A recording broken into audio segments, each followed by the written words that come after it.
Hello, I'm Vidya, your tutor. Let's learn the Baudhayana Pythagoras Theorem together, step by step.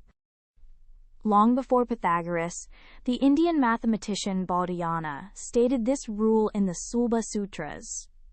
It links the three sides of a right-angled triangle.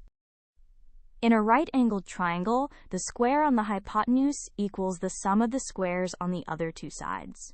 In symbols, c squared equals a squared plus b squared.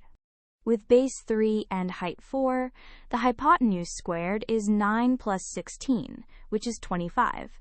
So the hypotenuse is the square root of 25, 5.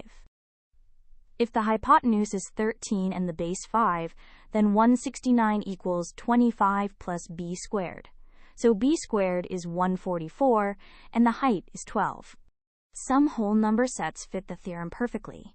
These are Pythagorean triples, like 3, 4, 5, and 5, 12, 13. Any multiple of a triple is also a triple. To recap, in a right triangle, the hypotenuse squared equals the sum of the other two squares. Use it to find any missing side. And remember the common Pythagorean triples. Well done!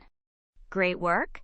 Keep learning with Vidya and visit CBSETest.com for free lessons, worked examples, and practice tests.